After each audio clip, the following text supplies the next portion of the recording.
Bonjour. Emma Donada est avec nous, journaliste pour Check News.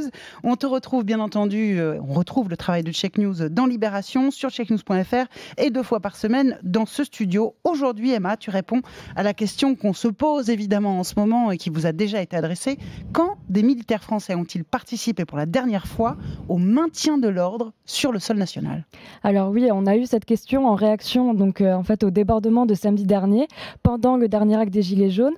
Benjamin Griveaux, le porte-parole du gouvernement, a annoncé hier que des militaires du dispositif antiterroriste Sentinelle allaient être mobilisés samedi prochain. Alors attention aux mots, est-ce qu'ils vont, oui ou non, aider au maintien de l'ordre? Alors non, en fait, ils doivent sécuriser les points fixes et statiques. Je cite les propos du porte-parole. L'objectif, nous explique-t-on, c'est de remplacer les policiers et les gendarmes qui gardent des lieux précis par des militaires. Oui. Et de cette façon, les policiers et les gendarmes viendront renforcer le dispositif de maintien de l'ordre, pour le coup, pour la manifestation des Gilets jaunes. Alors ce choix, il est très critiqué. Oui, en fait, certains voient ça comme une façon de céder à la demande des syndicats policiers qui voulaient le renfort de l'armée depuis le mois de décembre. Oui. Et des spécialistes ont alerté sur les risques que comportait ce choix. Alors quel risque?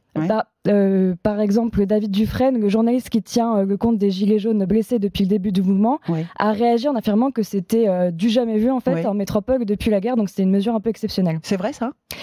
Pour vous répondre, donc il y a plusieurs chercheurs qui datent la dernière fois que l'armée a été mobilisée en métropole sur des missions de maintien de l'ordre au sortir de la guerre, c'est-à-dire en 1947 et en 1948. On rappelle qu'il n'y aura pas là de mission de maintien de l'ordre. Oui, après, il faut voir factuellement comment ça va se passer. Qu'est-ce qui s'est passé en 1947 et en 1948?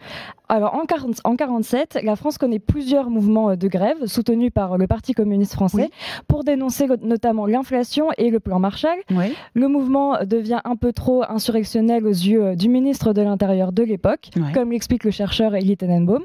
Et à l'automne 1947, puis à nouveau en 1948, il décide de faire appel à des troupes en plus du dispositif habituel, c'est-à-dire des CRS et des gendarmes mobiles. Depuis, l'armée n'a plus jamais été mobilisée pour assurer du maintien de l'ordre en métropole.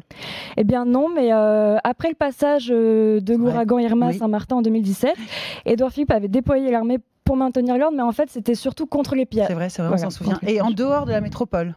Alors en dehors de la métropole, si on remonte un peu dans le temps, le chercheur Jean-Marc Berlière expliquait au journal Le Monde en 2013 que pendant la guerre d'Algérie, l'armée avait joué un rôle statique en métropole, où des soldats étaient utilisés pour garder des sites sensibles, un peu comme le seront sûrement les patrouilles de Sentinelle samedi prochain.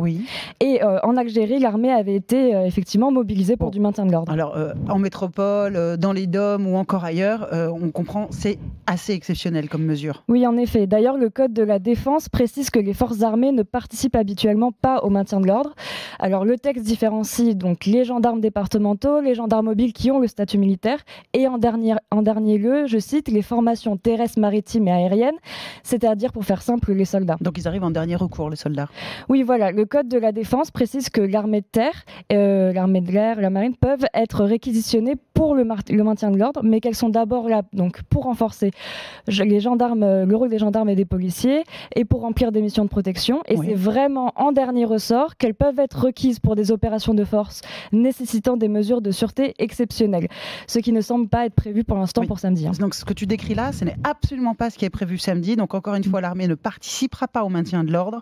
La dernière fois que l'armée est intervenue en métropole, c'était juste après la Seconde Guerre mondiale en 1947 et en 1948. Samedi, l'armée sera là. Le dispositif antiterroriste Sentinelle va assurer la sécurité de points fixes pour que justement les forces de l'ordre puissent, elles, aller vaquer à leurs opérations. Mais normalement, rien de plus. Alors évidemment, ça c'est sur le papier. Il va falloir voir ce qui se passe samedi.